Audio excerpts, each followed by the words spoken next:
こんにちは、村雲です。今回は先日、レクサスから発売された新型 NX を見てきましたので、そちらの内外装紹介をお届けします。この車は次世代レクサスの幕開けに位置づけられている車のため、相当気合が入っていることが感じられ、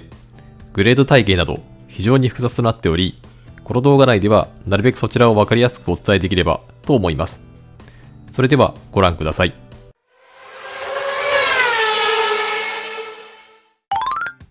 まずは今回紹介する展示車の仕様についてです。グレードはバージョン L。450H プラスの社名の通り、パワートレーンは 2.5 リッターのエンジンに大容量のバッテリーを組み合わせた PHEV となっています。駆動方式は 4WD であり、外反色はソニッククォーツという名前の白色。内装色はヘーゼルとなっており、車両本体価格は714万円です。その他装着のオプションはご覧の通りとなっています。続いて外反色、内装色の組み合わせとパワートレーン、グレード体系についてご説明します。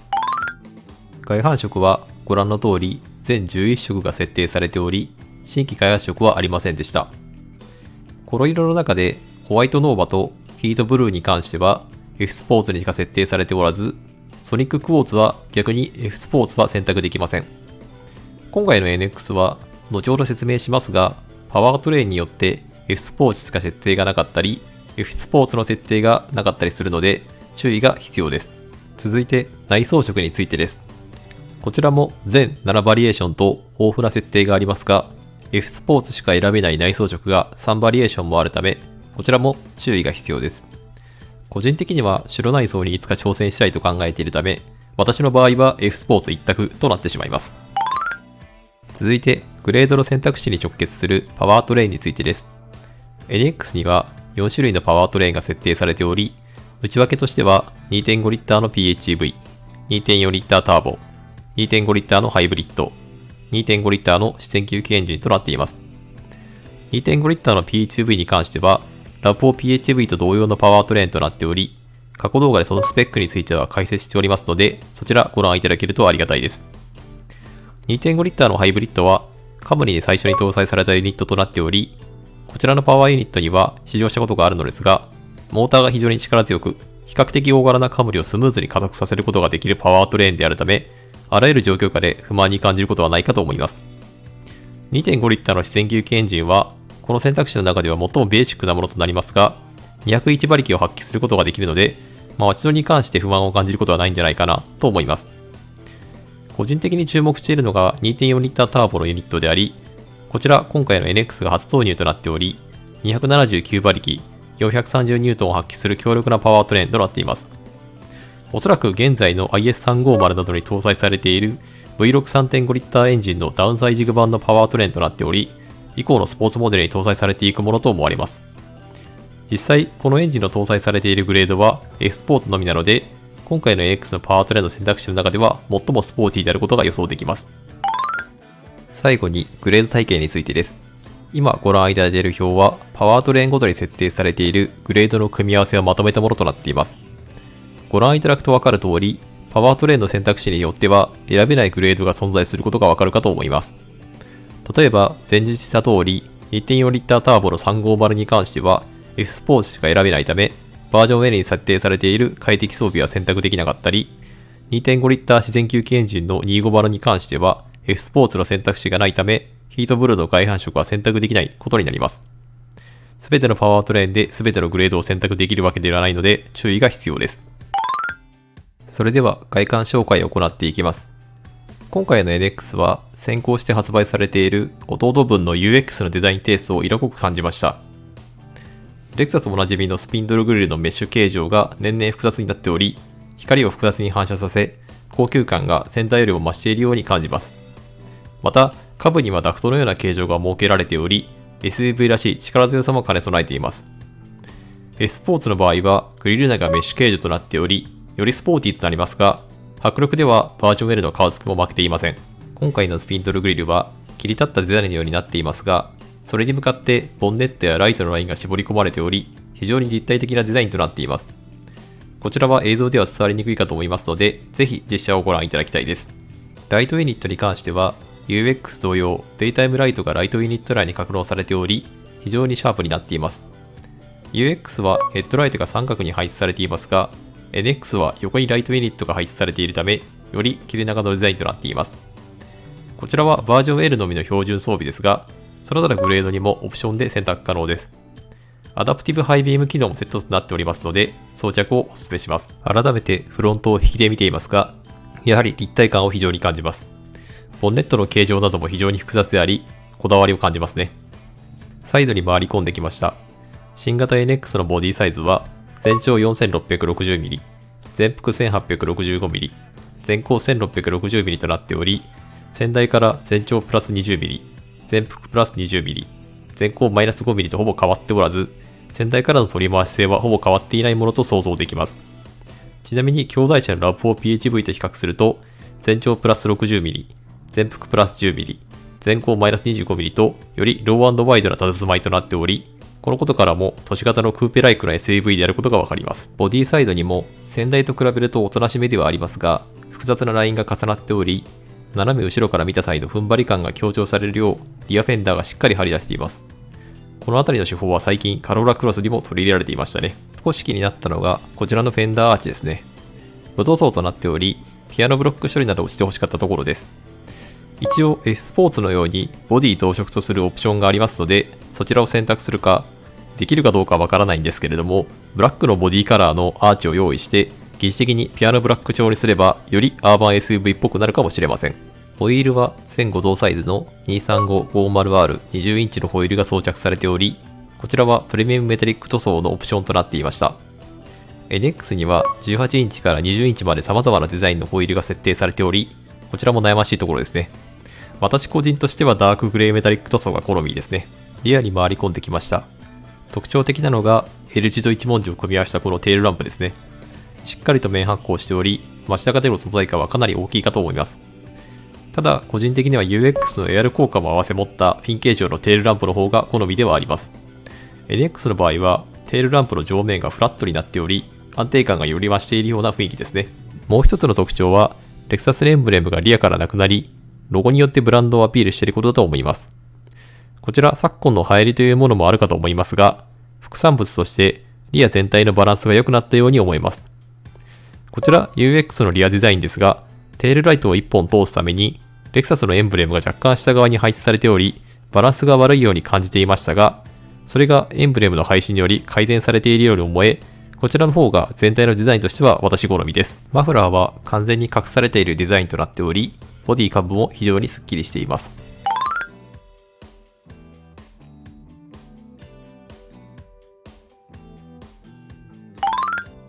内装チェック、まずはトランクから実施していきます。動画では手で開けていますが、足を差し込んで開けるハンズフリーパワーバックドアも全グレード標準装備となっています。トランク容量はご覧の通り非常に広々としており、この車両は PHEV の仕様にもかかわらず、床面が高くなっているといった実用面のデメリットを感じませんでした。全く不便を感じることなく活用できるサイズ感だと思います。床面と開口口もフラットであり、荷物を出し入れする際に持ち上げて済むのもいいですね。床下収納もある程度確保されています。PHEV の場合はこちらにケーブルなど入れるのかもしれませんが、他のパワートレーンでは収納として使えるかと思います。右サイドには買い物袋用のフックがあり、左側にはフックと給電用のアクセサリーコンセントがついています。こちら PHEV には標準装備、ハイブリッドにはオプションとなっています。残念なポイントとしては、後席の電動格納機能が PHEV 仕様ではどのグレードでも選べないことと、後席が6対4の分割可動となっていることです。4対2対4の分割ではないため、アームレスト部分だけを倒してスキー板のような長尺物を積むようなことができないのが少し残念です。PHEV 仕様のため、ボディ右側に充電口が設定されており、ボディ左側に給油口が設置されています。続いて、運転席周りの紹介ですが、その前に今回の NX の新機能である E ラッチを体感しました。こちらはドアの開閉を電気的なスイッチ操作で行うものであり、ドアを開ける際には、ドアノブを引くというよりも握る感覚で持つとスイッチに触れることとなり、力を入れずともスムーズにドアの開閉ができます。ドア内張りを見てみます。展示車の内装の組み合わせは、オーカー系の色のヘーゼルとアッシュのオーナメントが組み合わされており、手で触れるところは全てソフトパッド、ウィンドウの台座周りもメッキ処理が加えられていたりと、質感としては好きなしといった印象でした。ちなみにこちらのオーナメントもグレードごとに3種類あるため、外反色と内装色、すべてが被った仕様の NX はそうそう見ることはできないかもしれません。E ラッチを中から開けてみています。スイッチ操作で余計な力をかけずにドアを開けられるのが楽なのと、歩行者や自転車の接近があるとドアが開かないようにすることができるそうなので、安全にも寄与するいい装備だと思います。ちなみに何らかの不具合で操作が効かなくなった際は、動画のように引っ張ることで開閉可能です。運転席に乗り込みました。やはり目に入ってくるのはこの14インチの巨大モニターですね。存在感はたっぷりですが、ドライバーの方に傾けられており、ダッシュボードへの突き出し量も抑えられているため、運転中の視界を妨げることなく、わずかな視線移動で情報をキャッチできるので、非常に運転に集中しやすい環境が整えられている印象です。ステアリング周りも次世代のインフォテイメントシステムが採用されており、カラーヘッドアップディスプレイと連動した情報表示が可能となります。この機能を使うことで、車線から目を離さずに自身の意図する機能を選択できるようになるため、ぜひつけておきたい機能ですね。こちらはバージョン L、F スポーツには標準装備であり、ノーマルグレードにはオプションとなります。TFT 液晶メーターに関しては、先代からの飛躍的な進化は見られず、情報表示量もアウディなどと比較すると乏しいのが残念ですが、先ほどの機能とナビ画面を活用することで不便に感じることはないかなと思います。改めてナビ画面周りを紹介していきます。こちらの14インチのナビはバージョン L と F スポーツに標準装備であり、ノーマルグレードでは 9.8 インチのナビとなります。ノーマルグレードに関してはオプションでも14インチのナビを選択できないため注意です。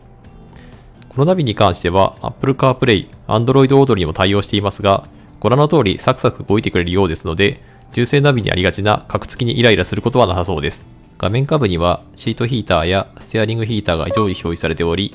エアコンの温度調整はダイヤルにて行えます。ただ、風量調整などは物理スイッチではなくなってしまっていたので、走行中に直感的に操作できるかどうかが少し不安です。その下側には運転モードの切り替えスイッチが配置されており、ダイヤル操作することで、エコ、ノーマル、スポーツの運転モード切り替えが可能となります。相変わらずメーター内のエコモードの起動状態が少し分かりにくいですね。その横にはオプションとなりますが、置くだけ充電スペースが確保されています。この充電スペースはスライドして収納することが可能であり、このスライドの動きもレクサスらしいぬるっとした動きなので、少し狂気じみたこだわりを感じます。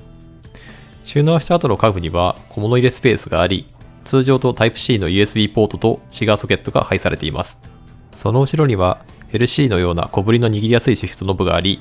電動パーキングブレーキやブレーキホールドボタンなどが集約されています。今回のレクサスの内装として非常に印象的なのが、スイッチの数が減り、各機能ごとに集約され、何がしたいかによって直感的にどこに手を伸ばすべきかが決まるようになっているため、操作性が格段に上がっているように感じました。左側には縦に2つのドリンクホルダーがあります。こちら底面のかさ増し機能などないシンプルなものとなっていたため、缶コーヒーなどはちょっと対応できないかもしれません。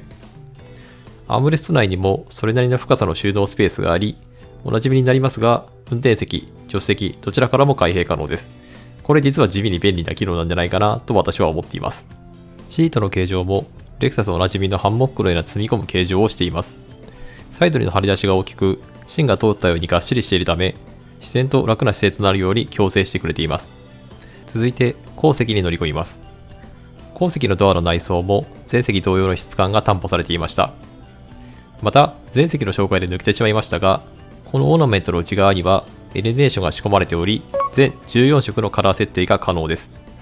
こちらノーマルグレードには装備できず、バージョン L、F スポーツには標準装備となっています。